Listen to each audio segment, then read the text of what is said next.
हम्म, हम्म, क्या नाम पड़ेगा? मेरा नाम कन्हैया गुप्ता हुआ। कन्हैया गुप्ता हुआ। कन्हैया, ये बताइए, आप छात्र हैं, बनारस में हैं, बनारस के आपके सांसद हैं मोदी जी। हम्म, तो इस बार क्या मुद्दा रहा, किस तरह से आप लोगों ने वोटिंग के समय छात्रों का, आप युवाओं का क्या मुद्दा रहा बनारस के? बनारस में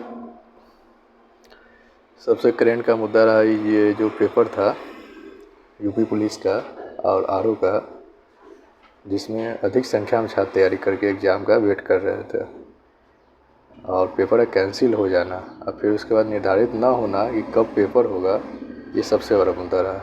अब बीच में चुनाव आ गया और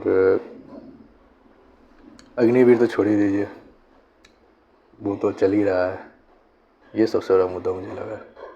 क्या ये सब वजह रही है कि इस बार जो चुनाव हुआ है तो मोदी का जनाधार घटने का, वोटिंग का, जो पहले उन्होंने 4 लाख से ज़्यादा मतों से जीता था चुनाव, इस बार? इस बार 10 लाख कहा जा रहा था कि जीतेंगे, हाँ।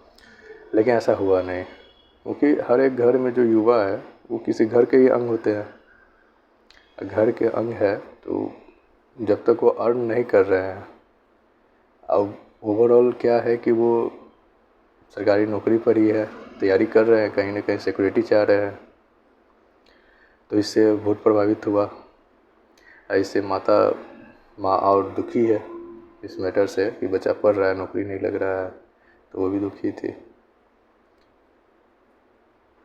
और एक चीज़ देखे कि ये तो हम लोगों की बात हो गई, और दूसरी बात हो गई ये जो सौंदर्यीकरण हुआ है बनारस में। सौंदर्यीकरण हुआ तो इसमें जो टूरिस्ट बाहर से जो थे आउट ऑफ बनारस, काफ़ी लोड पड़ गया। यहाँ की जो आम जनता है जो किराने का सामान लाने जाते हैं या दवा दारू करने जाते हैं, कुछ भी जाम में फंसते थे। वो यहाँ के लोगों के जाम में नहीं फंसते थे, बाहरी लोगों के जाम में फंसते थे। तो ये भी एक था कि इतना भी विकास नहीं करना था कि हम ही दुखी रहे।